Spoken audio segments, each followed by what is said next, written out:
हरदा ने चला ब्राह्मण काट। 2027 से पहले हरदा का दिखा ब्राह्मण प्रेम।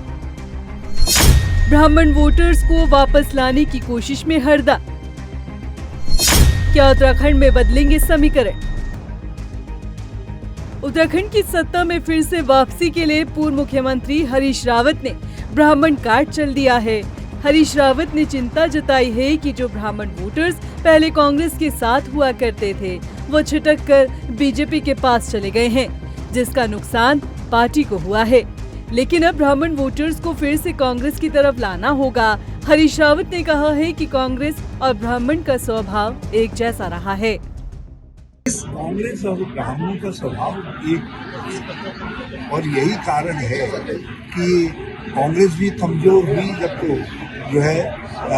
जो ब्राह्मणिकल स्वभाव था, जो सबको एकजुट रखता था, सहिष्णुता और सद्भावना फैलाता था, वो आवाज भी कमजोर है और उसका परिणाम दोनों को राजनीतिक रूप से भी देखना पड़ रहा है और देश को भी भुगतना पड़ रहा है। इसलिए मैंने बहुत स्पष्ट शब्दों में कहा कि देश की आज़ादी से लेकर के यहाँ तक इस देश को आगे बढ़ाने में उनकी बहुत भूमिका रही, लेकिन अब जो शक्तियाँ आ रही हैं, जो नया उभार है हमारे वर्षों की दास्ता, गुलामी, सामाजिक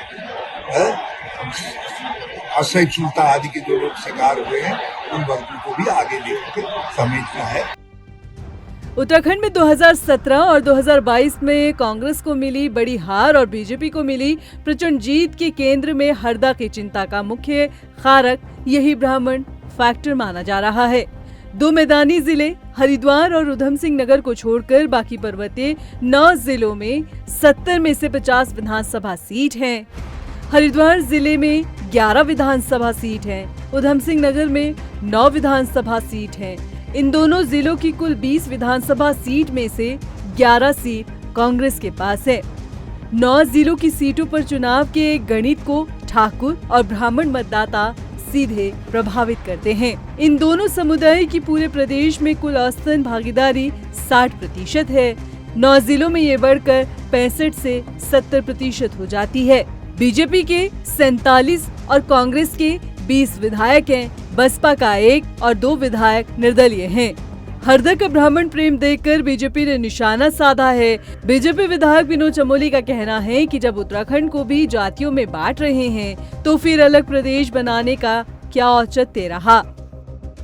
उत्तराखंड को भी अगर हम गढ़वाल, कुमाऊं, ब्राह्मण, ठाकुर, शेड्यूल कास्ट, जौनसार इसमें बांटेंगे तो फिर उत्तराखंड बनाने का औचित्य क्या रहा। और हरीश रावत जैसे सीनियर नेता, मैं कह सकता हूं कि अगर सीनियरिटी में लेंगे और जनप्रतिनिधि रूप में लेंगे तो सबसे सीनियर इस समय उत्तराखंड में हरीश रावत उस गिनती में आते हैं। अब वो इतनी छोटी बात करेंगे, इतनी ऊंची बात करेंगे, उनसे अपेक्षा नहीं की जा सकती है। क्या कांग्रेस सिर्फ ब्राह्मणों तक सीमित रह गई है क्या? या कांग्रेस में ठाकुरों का विश्वास नहीं रहा? या कांग्रेस सिर्फ कुमाऊं तक सीमित रह गई, गढ़वाल के लोगों का विश्वास नहीं रहा? या जौनसार जहाँ से अपना जिला पंचायत का वो उपाध्यक्ष बनाकर लाए हैं और जिला वहाँ पर उनके पास प्रीतम सिंह जैसे लीडर हैं, तो क्या उनके होते हुए उनको ब्राह्मणों पर निर्भर होना पड़ रहा है क्या? हरीश रावत के बयान पर सियासी जानकारों का मानना है कि राजपूत मतदाताओं पर बीजेपी की पकड़ और मजबूत हुई है, लेकिन कांग्रेस ने भी अपनी पकड़ को ढीला नहीं होने दिया है।